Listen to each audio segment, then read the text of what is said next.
CONADU al frente. El programa de los docentes universitarios. Un panorama sobre la realidad nacional, la educación superior, la ciencia y la tecnología. Entrevistas, investigaciones, debates y un recorrido por las universidades de todo el país. Los lunes a las 20 en Capó. CONADU al frente. Hola, ¿qué tal? Bueno, nos volvemos a encontrar aquí, otra vez, otro lunes en radiocaput.com para comenzar un nuevo programa, como siempre, CONADU al frente. Bienvenidos a todos. Ustedes saben que durante esta hora vamos a hacer un repaso sobre la realidad nacional y universitaria con entrevistas, con investigaciones y con todo lo que estuvo pasando en la última semana. Vamos a saludar a todas las personas que hacen el programa. Muchísimas gracias a Gastón García Grosse, el operador técnico, a Mariana Fernández Camacho, productora y parte del equipo de prensa de CONADU, y a Pablo Macías, secretario de prensa de CONADU, que como siempre me acompaña todas las noches. ¿Cómo va? Muy bien, muy bien. ¿Todo bien? Muy contentos. Bueno, ¿qué tal? Contanos. ¿Cómo fue esta semana? Tuvimos los paros del 10 y del 11 de abril, alto acatamiento. Muy contundente los paros en ambos días, en todas las universidades del país. Nosotros arrancamos el 10 con una conferencia de prensa en el Palacio Pisurno, donde anunciamos nuestros reclamos, un 25% de aumento salarial estamos pidiendo, más una necesaria cláusula gatillo de actualización por inflación. Ahora te voy a comentar por qué es importante esto, y también la jerarquía salarial, ¿no? En estos 2 días de lucha que tuvimos, se desarrollaron en algunas universidades instancias también por fuera para visibilizar el paro, pero fue muy contundente, y eso permitió que el día jueves, en una negociación paritaria por la cláusula gatillo, pero de la negociación 2017, lográramos cerrar un 2,77% adicional, retroactivo a febrero, que permitió que tengamos uno de los acuerdos salariales más grandes, más altos del año pasado. Es un gran Esto es un gran logro que tiene que ver con una lucha que dimos el año pasado de alrededor de 5 meses de lucha. Ten en cuenta que nuestra negociación terminó cerrándose a poco de empezar el segundo cuatrimestre, donde hicimos una gran cantidad de medidas de fuerza, y si no cerraba el acuerdo, hasta incluso habíamos definido no comenzar el segundo cuatrimestre, ¿no? Entonces, digamos, eso nos para muy fuertemente también para encarar la negociación 2018, ¿no? Donde lamentablemente hasta ahora no hemos recibido ningún tipo de propuesta por parte del gobierno nacional. Y en ese sentido es que el jueves 12 el plenario de secretarios generales de la CONADU desarrolló y definió un cronograma de lucha para el próximo, para todo este mes para lo que queda de abril, digamos. ¿Y cómo es este cronograma de lucha? ¿Qué fue lo que se definió en el plenario? Exactamente, ahí lo que planteamos en primera instancia, lo que tenemos más cerca es 26 y 27 de abril, una jornada nacional de lucha, esta vez con clases públicas, asambleas, radio abiertas, ceses de actividades. La idea de esta jornada es visibilizar también en la comunidad y con los estudiantes los problemas presupuestarios y salariales que tenemos. Ten en cuenta que también la semana pasada estuvimos en el Congreso Nacional, con los bloques de diputados opositores en la Comisión de Educación, a raíz de 3.000 millones de pesos que el gobierno nacional recortó del presupuesto universitario. Entonces, la lucha que estamos llevando adelante no es solamente salarial, que ya de por sí es una reivindicación justa, nuestra y de todos los trabajadores, sino también presupuestaria y del conjunto de la comunidad. Bueno, vamos a estar profundizando este tema. La verdad que el logro de Conado es impresionante y vale muchísimo, pero la lucha continúa, como acaba de decir Pablo. Para el 27 y 28 de abril hay una medida de fuerza también, que después les vamos a contar cuáles son las actividades. 26 y 27 que se van de abril. 26 y 27. Exactamente. Ok, Sí. bárbaro. Bueno, queremos saludar a toda la gente que nos escucha en el interior, a todos los de la radio de la Universidad Nacional de Tierra del Fuego, que nos escuchan por 106.9 y a través de la web de esa radio, también a la Universidad Nacional de Santiago del Estero en el 92.9 y también a través de la web de esa radio, y a todos aquellos que quieran bajar y pueden bajar el programa a través de la página de ARUNA, la Asociación de Radiodifusoras Universitarias Nacionales Argentinas. Y por supuesto saludamos a los que hace poquito nos están escuchando, a toda la gente de radio y a toda la gente y a todos los oyentes de Radio UNDAV, la Universidad Nacional de Avellaneda, que nos escuchan todos los martes en el 90.13, y también a la Radio Universidad de San Juan en el 93.1, que nos escuchan a las 6 de la tarde y también por la web. Bueno, es impresionante cómo nos estamos ampliando, y esto va por más en lo que resta del 2018. Hacemos una pausa, un tema musical muy bueno, ya venimos. Bueno, entrevistas en Conado al Frente, como acabamos de adelantar. Vamos a recibir en nuestro programa a Jorge Alemán. Él es psicoanalista y escritor. Está radicado en España y es seguidor del pensamiento de Ernesto Laclau y estudioso de la teoría del populismo. Bienvenido a Conado al Frente, Jorge. Muchas gracias por atendernos. Hola, ¿qué tal? Muchas gracias a ustedes. Encantado de hablar con ustedes. Estábamos diciendo recién cuando lo presentaba que usted es un estudioso de la teoría del populismo, y respecto de esto estuvo dando hace poco, nada más hace días, nada más, una charla en Conado en el marco del grupo de estudio de populismo. ¿Cómo fue esa experiencia? ¿Cómo fue la charla?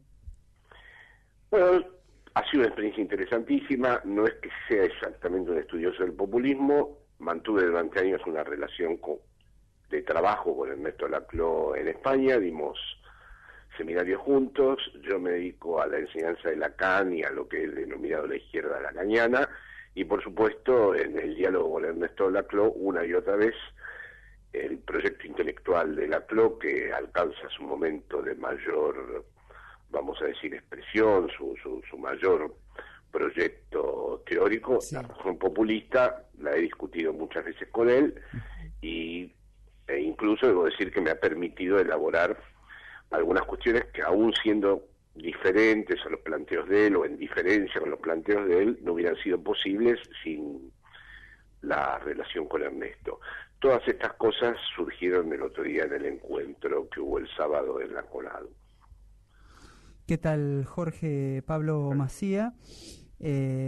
Bueno, en ese sentido me parecía interesante una nota que sacaste hace poco en página 12, ¿no? Donde haces una visión crítica acerca del aceleracionismo, ¿no? Uh-huh. Este nuevo debate con la izquierda, con una cierta izquierda que por ahí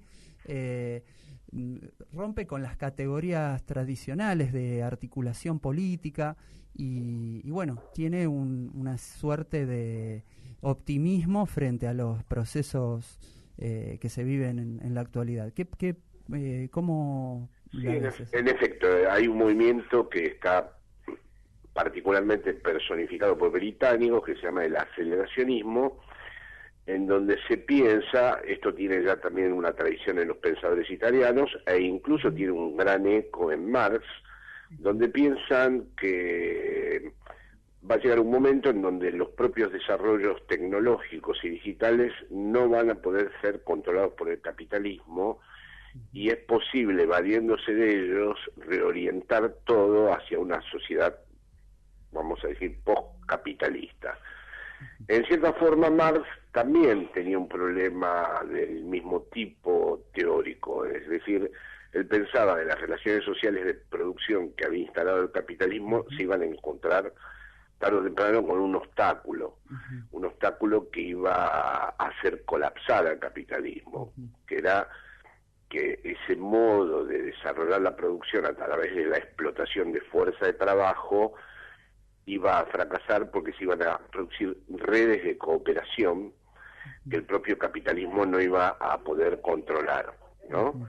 Las redes de cooperación vuelven a estar presentes en los aceleracionistas, como también en las teorías de Negri, ¿no? Negri toma la frase de Marx, la expresión de Marx, General Intellect, para formular que hay zonas de inteligencia común que no son apropiables por el capitalismo. Claro, esto deja de lado lo que nos interesa a nosotros en América Latina y en otros espacios políticos de la Europa del Sur, que es la construcción política. No hay nada que pueda de modo inmanente provocar una transformación del capitalismo. La transformación del capitalismo es muy difícil de pensar, es muy difícil interrogarse acerca de cómo es el después del capitalismo y exige siempre de la construcción política. En esto estoy de acuerdo con Ernesto Laclau, exige de la construcción de una voluntad popular y existe en definitiva de una construcción hegemónica. Sí, estamos muy de acuerdo con eso, y en ese sentido quería que nos comentes un poco cómo interpretás el proceso político vivido en América Latina en el inicio del siglo XXI, teniendo en cuenta que veníamos de una etapa en los 90 donde estas ideas de la desarticulación de un sujeto político estaban muy vigentes y que fueron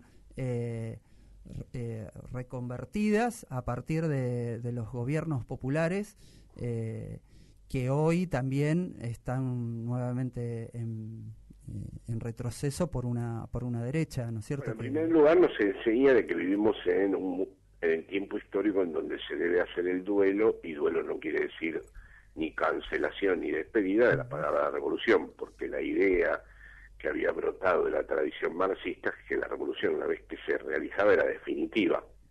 Claro. Mientras que nosotros nos hemos tenido que incorporar a proyectos que, si bien organizan superficies de inscripción para prácticas emancipatorias, son absolutamente contingentes.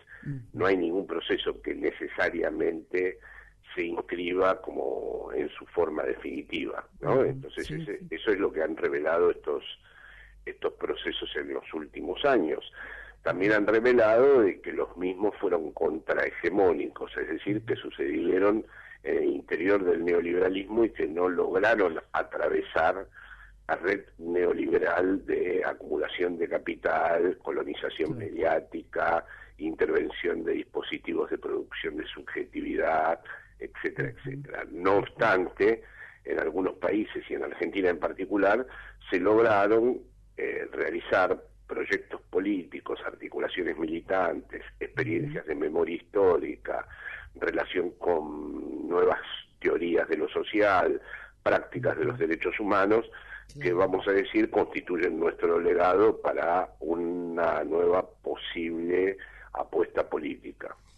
Jorge, ¿y cuáles son las diferencias entre esta articulación política que estás mencionando en América Latina respecto de la europea? No, en la europea, vamos a decir, la Europa, salvo la Europa del Sur, la otra Europa está tomada por los problemas de la xenofobia, el racismo. Ya han visto ustedes cómo Inglaterra y Francia apoyaron el bombardeo a Siria. Claro. El espectro político italiano es francamente deplorable porque son todos partidos políticos donde parecería ser que el problema mayor es el inmigrante. No se puede dejar de destacar que en Francia una de las primeras fuerzas políticas no gobernó por las alianzas que hubo. Es una fuerza de ultraderecha, es decir, lo que está cosechando en Europa el neoliberalismo es un movimiento que podríamos en principio caracterizar de antipolítico y que es una nueva forma de posfascismo, dado de que el neoliberalismo, entre otras cosas, corroe desde adentro no es como un león que desde afuera salta a las estructuras, sino más bien como una especie de bicho que desde adentro va corroyendo con las estructuras democráticas. Es decir, entonces surgen experiencias de desafección de lo político. El neoliberalismo impone un sacrificio colectivo y en ese sacrificio colectivo surgen sentimientos de odio porque cada uno quiere que el otro haga el sacrificio que uno no ha hecho o le imputa a otros haber hecho un despilfarro que ahora quieren que pagar entre todos. En fin, se ha producido un nuevo escenario en donde verdaderamente la subjetividad tiene muchísima importancia. Este es uno de los aspectos que más he trabajado en los últimos años. De hecho, ahora se presenta un libro, el 19, donde invito a todos, que se llama Lacan en las lógicas de la emancipación, y hay 30 autores que problematizan esta cuestión, y es en el Centro Paco Urondo el jueves 19 a las 7:30. ¿Cómo se llama el libro? Repetinos, por favor. Lacan en las lógicas de la emancipación. Y ahí hay autores que precisamente analizan los problemas de la hegemonía, del populismo, del feminismo, en fin, todos los vectores que ahora constituyen los nuevos horizontes de prácticas políticas y emancipatorias. Volviendo un poco, Jorge, a esas construcciones sociales emancipatorias, ¿no? Los derechos, las demandas que habíamos logrado satisfacer en América Latina, ¿no? El kirchnerismo con respecto a las mujeres, los trabajadores, los jóvenes, las nuevas universidades. Lo mismo, digo, ha pasado en cierta medida en toda América Latina. ¿Cómo interpretás lo que está pasando en Brasil con el fenómeno Lula, ¿no? Que es un fenómeno que logra de alguna manera articular políticamente estos sectores, ¿no? Vale, tengo que decirte de entrada que tengo con respecto a esto una posición más bien solitaria, conjetural. Sé que estoy por fuera del teatro de los acontecimientos y que mi posición es una posición absolutamente hipotética. Yo personalmente pienso que Lula no se tendría que haber entregado porque hay para mí un hiato entre la legitimidad y la legalidad. Y si hay fuerzas armadas que dicen que están dispuestas a hacer un baño de sangre, o amenazan o intimidan y no son destituidas por el Estado de Derecho, quiere decir que el Estado de Derecho está severamente interpelado y que no hay que concederle la autoridad jurídica para una detención.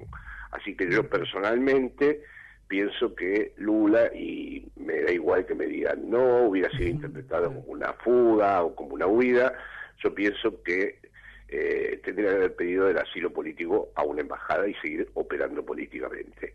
Pienso que o una de dos, o te secuestran o te detienen. Si te detienen es un Estado de Derecho.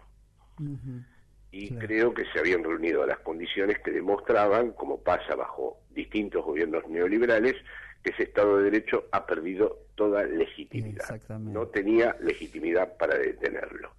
De todas maneras, ojalá me equivoque y que con la detención de Lula pase algo que sea pertinente y que esté a la altura de lo que debe pasar. Y volviendo al tema de la demanda, creo que fue un hallazgo de Ernesto pensar que la unidad mínima de el lazo social es la demanda, y pensar que las demandas no institucionalizadas pueden ser el lugar en donde se constituye la lógica hegemónica, la cadena equivalencial, como serían los términos de él, en relación a un significante vacío. Una de las demandas pasa a ser aquella que representa a la totalidad. La totalidad siempre es frágil, inestable, en fin, es todo el diseño, digamos, de la arquitectura política que plantea Ernesto en su ontología. El problema de las demandas es una de mis diferencias con Ernesto, y he discutido mucho, es que entiendo muy bien sus razones, pero primero, psicoanalíticamente debo decir que a veces la demanda goza de ser insatisfecha, es decir, que satisfacción de una demanda no quiere decir que se resuelve el problema. El propio Ernesto lo sabe porque hay algo indeterminado en la demanda. Él mismo en su esquema propone que la demanda nunca queda del todo integrada en la cadena equivalencial. Ahí hay un problema serio. El segundo problema es que si esas demandas son satisfechas, la frontera antagónica se desdibuja y la gente empieza a sentir que no forma parte de la voluntad popular, que ha sido satisfecha esa demanda por mérito propio, fue resultado del propio trabajo, y eso no fue el resultado de un proyecto político. Y entonces resulta que lo que queda como resultado es que lo que era una frontera antagónica se vuelve una frontera flotante. Me estoy expresando en los términos de Ernesto. Las demandas quedan satisfechas y la gente lo que piensa es que fue eso resuelto individualmente. Muy interesante en términos también de lo que pasó y una forma de explicar un poco también por qué llegó a un cierto nivel de agotamiento estos procesos populares, digamos, ¿no? No, la virtud de los procesos populares es que no generan el circuito de terror que el proceso revolucionario generaba. Es decir, está demostrado que la lógica interna de las revoluciones no se sostenía sin un orden de terror. Y ese fue su problema, destruir los medios de producción capitalista. Eso lo entendió muy rápido Lenin, es decir, lo entendieron Trotsky, lo entendieron todos, lo entendió Mao, lo entendió todo el mundo. Implicaba establecer un orden disciplinario férreo y que incluso incluyera una dimensión sacrificial. El gran mérito de América Latina fue la aventura política de proyectos populares que fueran a la vez democráticos y que incluso radicalizaran la democracia. Me parece que esa es la novedad frente al mundo que encarnó Latinoamérica. Claro. Ahora, es cierto que así como esa es la virtud y la novedad, hay debilidades estructurales, que es que mientras tanto el capitalismo sigue trabajando, ¿no? Que el capitalismo sigue realizando a través de sus dispositivos su trabajo.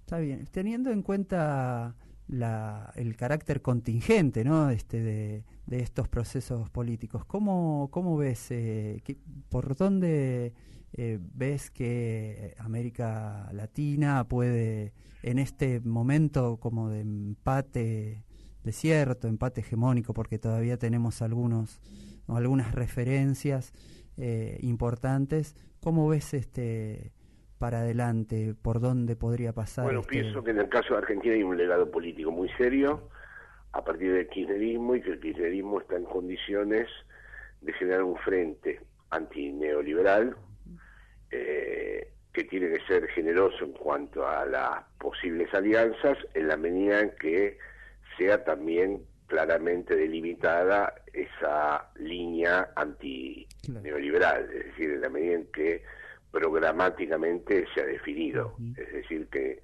no entre en una lógica típica del bipartidismo europeo, ¿no? Tomala vos, dámela a mí, para los dos sostener el mismo modelo, ¿no? Pero creo que en la Argentina podría haber condiciones, sobre todo porque creo que uno de los problemas que tiene el neoliberalismo es que no tiene una teoría del gobierno, no tiene un principio de gobernabilidad, y que van a ir sucediendo cosas que podrían incluso hasta facilitar generar un nuevo tipo de frente que sea una herramienta política transformadora. Lo que pasa es que ese frente tiene que tener, vamos a decir, la consistencia de una estructura programática y definida con respecto al adversario. Claro. Bueno, eso es lo que habría que construir, visibilizar el adversario también, ¿no? Eso es lo que constituye el sujeto, ¿no? Sí, el problema en América Latina es que hay un tipo de adversario que, como normalmente han pertenecido a la tradición de oligarquías depredadoras y asesinas, civilizarlos es un poco difícil. Sí. Es más la lógica del enemigo que del adversario. Sí, la teoría del agonismo de Chantal, aquí sería, ¿no? El agonismo sería decir, bueno, no hay amigo-enemigo, sino que lo volvemos al enemigo, como has dicho muy bien, civilizado, digamos, ¿no? Es un adversario político. Pero me parece que aquí eso es un poco más complejo, porque las oligarquías locales han tenido muestras de sobra a lo largo de la historia de llevar adelante prácticas absolutamente violentas y asesinas. Entonces, ojalá hubiera una posibilidad de civilizar al adversario, ¿no? Bueno, en Creo eso... que eso sí. será posible en la medida en que se constituya un frente que tenga una gran transversalidad, ¿no? Claro. Y el gran desafío es no perder el legado kirchnerista y a la vez generar una cierta transversalidad con el mismo. Está muy bien, está muy bien. Jorge, te agradecemos muchísimo, pero muchísimo esta Yo les entrevista. agradezco a ustedes, ya saben, yo voy de un lado para otro y es el problema que tengo, pero me encanta poder hablar de estas cosas. Bueno, y te vamos a ir a ver a la presentación del libro. Va a ser un honor que vengan y espero que me saluden y cuando puedan manden el link de este programa, así lo cuelgo en mis redes. Bárbaro. Bárbaro. Muchísimas gracias. Gracias a vos, Jorge. Un abrazo. Un abrazo.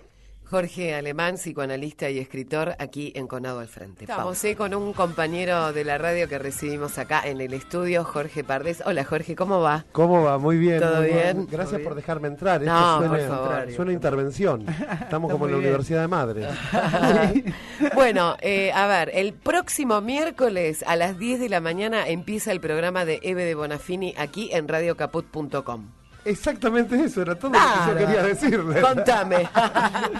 No, invitarlos a todos a que estén presentes, que nos escuchen, que el próximo miércoles a las 10 de la mañana Okay. empieza Eve de Bonafini su programa en Radio Caput. Qué Eve orgu- en Caput. Qué orgullo Va a ser- tenerla acá, la verdad que una maravilla. ¿No te parece? ¿No te parece maravilloso que podamos contarle al aire? Y van a tener que aguantarme todos los programas, porque voy a pasar por todos a contarles y que ojalá todos tengan la buena onda de ustedes y me dejen contarles que el miércoles a las 10 de la mañana les doy la otra cosa, que es el primer programa que intervengo para contar esto. Ah, bueno, O sea bien, bien. Bueno, a los por esta compañeros de Conadu noticia, les bienvenido agradezco, sea. enormemente que me hayan dejado venir a hacer ese espacio ruidito. está Miércoles 10 de la mañana, Radio Caput, Eve en Caput. Perdón, acá 11 de la mañana. 11 de la mañana. 10 de la mañana. 10 de la mañana, 11. 10 de Bueno, la mañana. ponemos Radio Caput a Radio partir de Caput las a las 10. 10 de la Vamos a mañana. estar ahí pendientes. Radio Caput a las 10 de la mañana, Eve en Caput. Eve en Caput a las 10 de la mañana del miércoles. Ahí vamos a estar. Vamos a estar Gracias, Jorge. Gracias a ustedes por dejarme comunicar esto. Por favor, el espacio siempre abierto. Muchas gracias. Bueno, les recordamos las vías de comunicación en las redes sociales por Facebook, en Conadu y en Twitter, @prensaconadu. Ahí nos pueden escribir, nos mandamos fotos, nos comentan, todo. Recordamos que el próximo miércoles a las 10 de la mañana, Eve en Caput, como nos acaba de contar Jorge. Bueno, próxima entrevista aquí antes de irnos, vamos a recibir ahora a Gabriela Mariño. Ella es secretaria general de la Asociación Docente de la Universidad Nacional de Avellaneda. Bienvenida, Gabriela, muchas gracias por atendernos. Hola Virginia, muchas gracias a ustedes, ¿cómo están? Bien, muy bien. Bueno, contanos un poquito la historia del gremio y cómo fue su incorporación a la CONADU. Bueno, en principio celebrar que el programa de Conado al Frente pueda estar siendo transmitido por nuestra radio. Claro, sí. Nos parece muy interesante, digo, la federación es una federación muy cercana a nuestro colectivo docente y bueno, y también que en este momento en el que los medios masivos de comunicación monopólicos definen qué es circular y qué no, nos parece también una alegría que... Definen el día y la agenda, digamos. Definen el día, la agenda, todo. los modos, digo, Sí, ¿no? sí, O sea sí. que, bueno, en principio estamos seguros y seguras que nuestras docentes y nuestros docentes van a estar ahí al pie del cañón escuchando la radio. Bueno, vos me preguntabas por el armado de nuestro sindicato. Nuestro sindicato es un sindicato joven que se formó hace 2 años, con una junta de compañeros y compañeras que por supuesto ya teníamos algún grado de militancia en la universidad, con una urgencia que era frente a un nuevo escenario nacional completamente adverso a las universidades públicas en general y a las del conurbano en particular, conformarnos en un sindicato, en la UNDAB no había sindicato docente.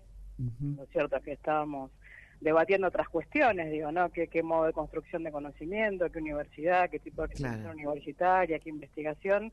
Y bueno, y nos sorprendió un modelo completamente adverso para ese proyecto y para los derechos, digo, de nosotros y nosotras como trabajadores.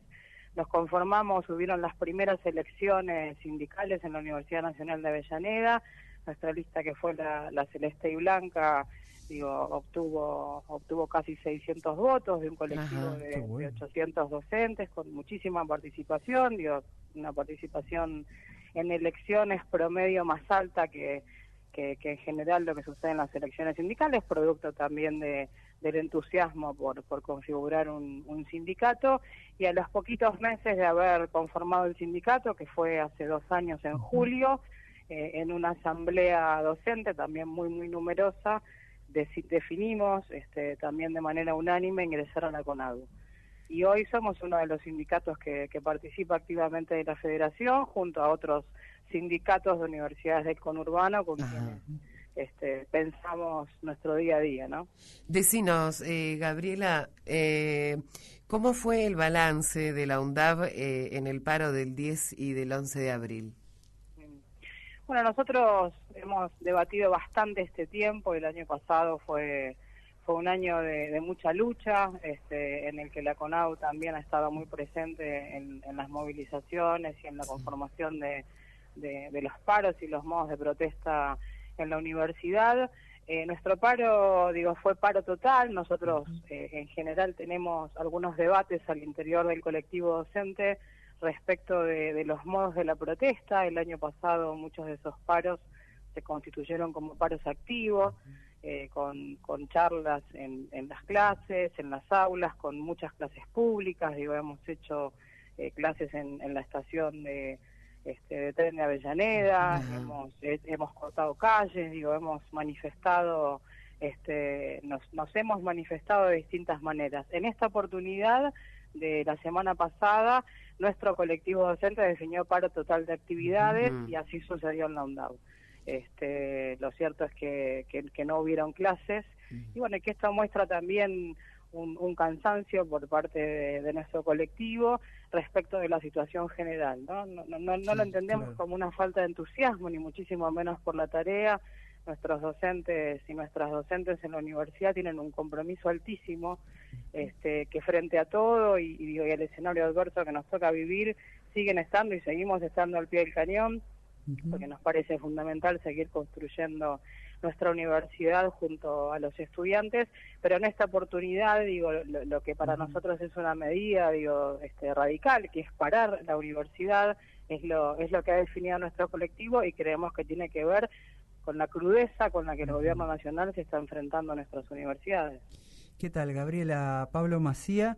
Primero felicitarte, no recordaba el grado de participación de la elección, fue masiva, muy masiva, cuando eligieron la conducción. Y como vos decías, ¿no? Nosotros también en la Universidad Jaureche esta vez definimos hacer un paro total de actividades para visibilizar la problemática que tenemos en las universidades, ¿no? No solamente en términos salariales, sino también en términos presupuestarios, ¿no? ¿Cómo podés caracterizar estas cuestiones dentro de la UNDAV? Y después también preguntarte por lo que se viene para adelante, ¿no? Porque si bien esta modalidad de paro de la semana pasada fue así, la próxima estamos pensando ya también en articular, como ustedes lo vienen haciendo también, con los estudiantes, ¿no? Sí, bueno, lo conversamos siempre, ¿no, Pablo? El ajuste presupuestario en las universidades, estos 3.000 millones que se han subejecutado en las universidades, tienen cara en las universidades del conurbano. Y son estudiantes que no están pudiendo llegar a la universidad, son estudiantes que todos los días dejan la universidad por no poder afrontar los gastos. En la provincia de Buenos Aires todavía no se ha regularizado el pago del boleto estudiantil, después de una larga lucha por parte de los y las estudiantes del conurbano. La UNDAV ha sido una de las universidades que fue incluida en el boleto estudiantil. Casualmente hace unos días salió una comunicación de la provincia de Buenos Aires que esperan regularizar el pago, pero lo cierto es que ese boleto que ha aumentado en los últimos tiempos, como aumentó, los estudiantes y las estudiantes lo necesitan para viajar, no es que de acá a 2 meses se les va a pagar todo junto y eso resuelve algo. Esa subejecución presupuestaria también, digo, en la Universidad Nacional de Avellaneda, con carreras que todavía no han terminado, digo, porque tenemos carreras que están recién en su tercer año de ejecución, y significa que no estamos pudiendo crecer, no solamente en infraestructura y obras paradas. El gobierno no está girando el dinero para la construcción de la escuela secundaria. Nuestra escuela secundaria funciona, es una escuela secundaria técnica, de las últimas que se abrió, con un proyecto educativo inclusivo, digo, con una cabeza diferente, ¿no? De pensar la escuela media, y es una obra que está completamente parada. Recién el año pasado la universidad, con algunos fondos propios y rascando de distintos lugares dinero, ha podido construir un par de aulas, porque funcionaba en lo que fue un supermercado, el supermercado Llanesa. La gente del partido de Avellaneda lo conoce, y funcionaba sin aulas. Recién se han podido construir algunas aulas. Digo, bueno, por supuesto que no hay calefacción, y como pasa, Pablo, en Jaureche, ni en el verano ni en el invierno. Digo, bueno, y hay un montón de cuestiones que tienen que ver para los docentes con las condiciones de trabajo, y para los estudiantes y las estudiantes con las condiciones de cursada. Lo mismo, ¿no?, que el tema del almuerzo. Nuestros docentes colaboran con el almuerzo de los estudiantes y las estudiantes que pasan el día en la escuela. O sea que, bueno, y ni hablar de los salarios, ¿no? Es un tema que seguramente ustedes ya han tocado, pero no hay manera alguna de pensar la calidad universitaria si no es con salarios dignos. El 85% del presupuesto va a salarios. ¿De qué calidad universitaria estamos hablando con una paritaria nacional como la que tenemos? O sea que sí, el ajuste presupuestario en nuestra universidad se siente. Yo creo que en todas las universidades debe sentirse, tal vez en las nuevas, que tenemos todavía mucho por hacer y mucho por crecer. Digo, que el Ministerio de Educación venga a decir que se congelan las plantas docentes para nuestras universidades es una cuestión directamente imposible. ¿De qué modo pueden congelarse las plantas docentes con carreras que todavía faltan los últimos 2 años? O sea que, bueno, todas estas cuestiones yo creo estamos seguros y seguras de que son las cuestiones que nuestros docentes tienen en cuenta. De acá para adelante, y respecto del plan de lucha que se ha usado en el último plenario de secretarios y secretarias generales, nosotros nos hemos convocado en asamblea docente para el próximo jueves para debatir de qué manera llevar adelante este plan de lucha que se ha propuesto desde la Federación, y de qué manera también articularnos nosotros y nosotras en la comunidad universitaria al interior de la UNDAV. Perfecto, Gabriela, muchísimas gracias por esta charla. Seguramente vamos a seguir hablando en el transcurso del año y viendo cómo vienen todos los movimientos. Muchísimas gracias. Gracias a ustedes, y un gusto nuevamente decirles que son muy, muy bienvenidos y bienvenidas en la Radio UNDAV. Gracias. Muchas gracias. Un abrazo. Gabriela Mariño, secretaria general de la Asociación Docente de la Universidad Nacional de Avellaneda. Vamos al final del programa, Pablo. Así es. Lo que queríamos anunciar es que esta semana, el jueves, a las 19 horas, va a haber... en función de la multisectorial contra el tarifazo, donde también está participando la CTA, manifestaciones en todos lados del país contra los tarifazos. La de Capital Federal va a ser de Congreso al Obelisco a las 17 horas, y ahí vamos a estar también los docentes universitarios, porque este tema también nos afecta a todos. Bárbaro, buenísimo. Bueno, nos volvemos a encontrar el próximo programa. Muchísimas gracias a todos ustedes del otro lado, a Gastón García Grosse en la operación técnica, Mariana Fernández Camacho en la producción y Pablo Macía aquí al lado mío. Muchísimas gracias. Hasta el próximo programa. Buena semana para todos.